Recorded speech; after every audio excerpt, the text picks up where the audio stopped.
Well, thank you, Mr. Chairman. I appreciate you allowing me to address the hearing.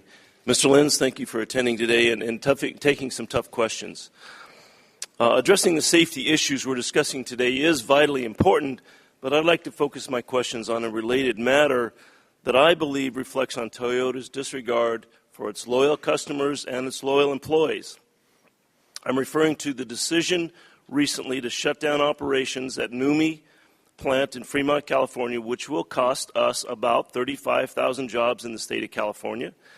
And I don't believe that Toyota has done nearly enough to prevent this loss of jobs. I have an opening statement that I'd like to include in the record, Mr. Chairman. Will be without objection. Mr. Lenz, Toyota is currently experiencing major public relations problems, and the public concern about safety failures is going to hurt your bottom line. California is one of your biggest markets, and it's obvious that keeping NUMMI open will help rebuild your image. Wouldn't that be beneficial to Toyota? Our image is beneficial, but specifically NUMMI, I think we have to be clear that Toyota is not shutting down NUMMI. NUMMI is shutting down NUMMI. It's a separate corporation that was 50% owned by Toyota and owned by General Motors. And when General Motors moved into bankruptcy and the new partner became Motors Liquidation Holding, it was General Motors abandoning NUMMI that set this in play. That's the truth of the matter. When they pulled out, and they pulled out 30% of their volume, that plant was difficult to become commercially viable. It's a long way from our supply lines. We supply a lot. It's not a long way from your customer lines. Mr. Lenz, I understand that the Pontiac Vibe was only about 20% of production at NUMMI in 2008, with Toyota vehicles making up the rest of that production. Surely Toyota could modify its operations to account for a 20% drop in production. It seems to me that you're putting NUMMI out of business because of antipathy toward West Coast workers, not out of necessity. Unfortunately, Toyota hasn't demonstrated that it made any meaningful effort to explore possibilities that would keep NUMMI open.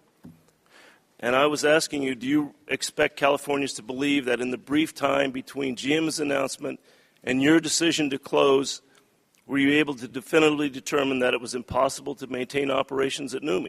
Yes, it's not financially viable to do. It's a long way from our logistics lines. The volume, 20% is a pretty big number.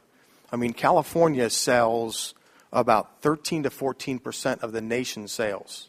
That's a plant that has capacity for almost 400,000 vehicles, that's building around 300 at the most.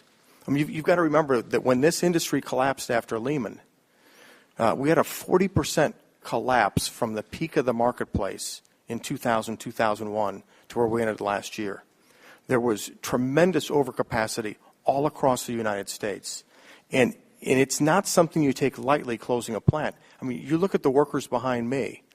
When that market collapsed and we had 100,000 unassigned vehicles sitting at our ports that we didn't have dealers to be able to accept because the inventories were so high, we didn't lay these people off.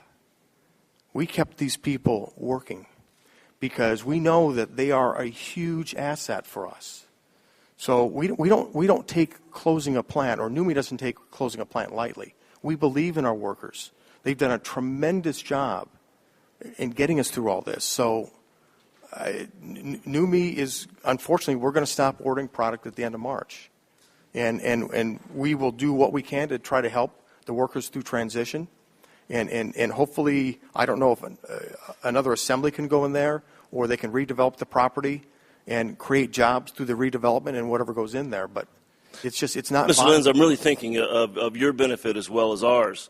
I mean, I'll leave you with this parting thought. You're having a public relations nightmare right now, and it may benefit you a slight amount to close a plant like that, but you're going to face a public backlash in the West Coast. Now, on the other hand, if you work with us to keep that open, it's going to be a real plus for your public relations issues. I just ask you to keep that in mind as you move forward. Okay. Just understand as well, we're going to do whatever we can to help through that transition. We're not legally obligated, but we are going to throw money into it to help through this. I just wish that our partner of 25 years would step up and do the same. That's all.